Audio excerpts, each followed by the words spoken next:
If you listen to this show on a regular basis, then you know we tell a lot of stories about veterans. Well, that's because we love telling stories about veterans. And this episode is one of those episodes. Today on the show, a few fascinating stories from a Marine Corps veteran from Chattanooga who was a bulldozer driver at the Battle of the Chosin Reservoir during the Korean War.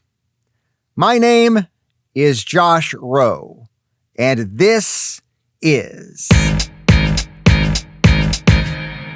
Tomorrowtown, Tennessee.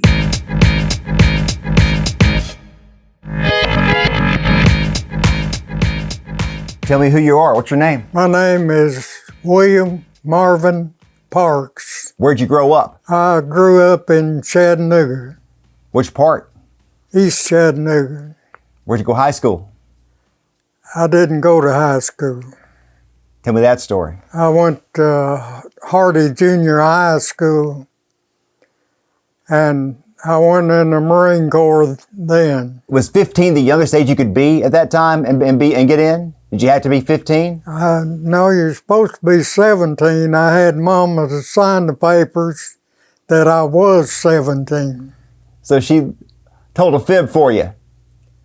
Well, I went to, Mother lived in Knoxville, and I lived in Chattanooga. And I went and got her to sign the papers. And she signed the papers, and that was the best thing that ever happened to me. It was me going in the Marine Corps. He was just 15 years old when he went to boot camp at Parris Island. 2.5 years later, he was sent to a combat zone in the Korean War. I was ready. Were you worried? No.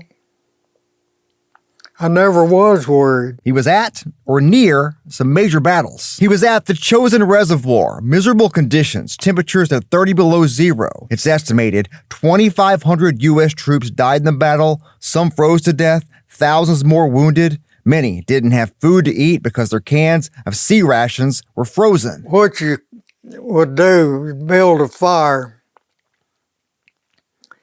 and put a can down beside it.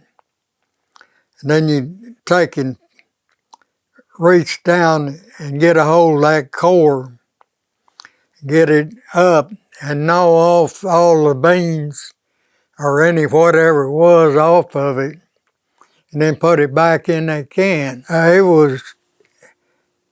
Usually it was anywhere between 30 and 40 below at night. And then it would warm up between 10 and 15 below in the daytime. And in the daytime, it didn't bother me. But at nighttime, you got cold. How'd you manage it? You just sit there. And most time we'd take a sleeping bag with us and get in that sleeping bag with all your clothes on. That's the only way you could stay warm. You were there close to Inchon, were you not? Yeah. Tell me about Inchon. Yeah, I was in the fifth and final wave at Inchon. There's a 30-foot tide there, and you only had so many minutes to get in, or you couldn't make it. The tide would go out and leave you on a mud flat outside. So tell me about getting in. How'd that go for you?